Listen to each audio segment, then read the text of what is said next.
veillez, priez, afin que vous ne tombez pas en tentation. Il dit, l'esprit est disposé, la chair est faible. La chair vous fait faire ce qu'elle veut si vous ne priez pas. L'opposé des désirs, des passions de la chair, c'est la prière. Mais la prière sans cesse. C'est pourquoi il a dit, veillez et priez. Quand on dit veiller et prier, c'est pas forcément passer des nuits sans dormir. Veiller et prier, ça veut dire prier tout le temps. Ça veut dire veiller sur la prière. Ça veut dire veiller à prier. Ça veut dire soyez tout le temps en prière. Paul le dit littéralement en disant priez sans cesse. Comment est-ce qu'on n'est pas passionné des choses? C'est en étant passionné de Christ. Passionné par quoi? Par le moyen de la prière. Tu es toujours en prière.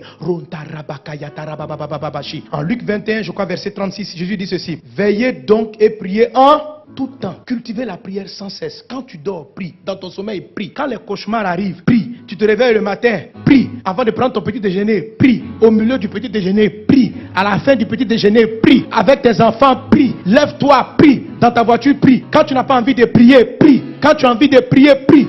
Prie, prie. Alléluia, prie.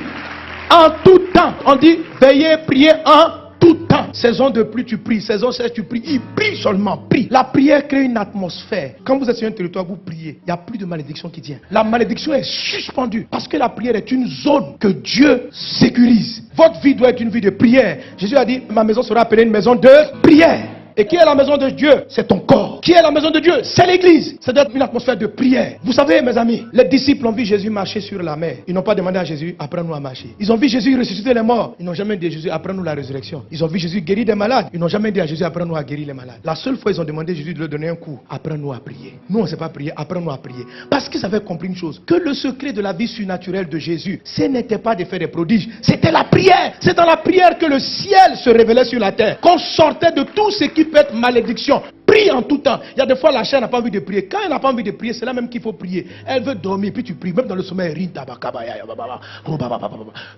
tu pries. Tu te réveilles, tu es en forme, tu pries. Tu as sommeil, tu pries. Prie. Prie. Ne justifie rien. Les disciples disent on a sommeil. Jésus dit je m'en fous. Priez. On dit mais nous on a sommeil. Laisse-nous dormir 30 minutes. On ne dort pas. Priez. Il dit mais comment on va faire? Il dit la chair est faible, l'esprit est disposé. Donc priez. Priez en langue. Priez en esprit. Prie. Dis à ton voisin prie. Tous les hommes spirituels, tous les gens de victoire prient. Et c'est la prière qui prend le temps, qui amène tous ceux qui sont dans votre entourage à être sous bénédiction. C'est comme ça que vous faites transiter la bénédiction qui est en eux. Quand vous priez, les gens qui travaillent avec vous, votre mari, si tu pries, la malédiction ne peut pas le toucher. Quelles que soient les réclamations de ses parents, toi ta maison est devenue une maison de prière. Lui il a un problème dans sa vie. Ton chauffeur, tu pries dans les voitures que tu achètes. Tu pries dans ton magasin. C'est la chair qui va te dire, il ne faut pas prier, que les gens vont te prendre pour un fou. Quelle affaire de fou. Prie, sois fou même, prie. Ta nouvelle boutique tu ouvres, tu dis les gars, on commence par la prière. Rinda baba, apprends à tes collègues à prier. Tu vas préserver leur vie, tu vas préserver leur famille. Ne sois pas un genre, on dit non, les gens vont penser que tu es un intello, que tu es un intello, tu as fait de grandes études. Comment tu crois en des choses comme ça? Les gens qui te parlent sont les diaboliques. Eux, ils vont faire des incantations avant d'arriver dans ton lieu de travail. Et puis toi, tu es prié, ils veulent te donner un complexe de, il faut te jouer un homme comme eux. Tu n'es pas comme eux.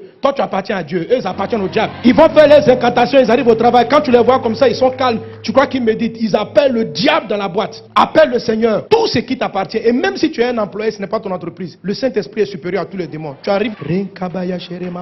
Tu vas paralyser la malédiction qui est sur la société. Tu vas paralyser. Tu vas changer la tendance des choses. Créer l'atmosphère de prière. La prière est une communication avec Dieu. La prière est le câble qui vous connecte au ciel. Alléluia. C'est un câble. Il faut savoir adresser la prière. Écoutez mon message sur 7 étapes pour une vie de prière de victoire. J'explique tout. La prière permet aux anges de monter, de descendre. La prière fait descendre le ciel sur la terre. La prière suspend toute malédiction dans un environnement donné. Amen. Si tu pries que tu vois la malédiction frappe encore, augmente ta prière. Augmente seulement. À un moment donné, elle va renverser la situation. Si une maladie persiste dans ton corps, prie, prie, prie, prie, prie, jusqu'à elle va partir. Prie. Pierre avait une réclamation. Jésus dit, j'ai prié pour toi. La réclamation va plus avoir son effet. Donc il a régné, il est revenu à Jésus. Satan n'a pas gagné. La prière a sorti l'apôtre Pierre d'une réclamation satanique. La prière va sauver vos collègues. La prière va sauver votre conjoint. La prière.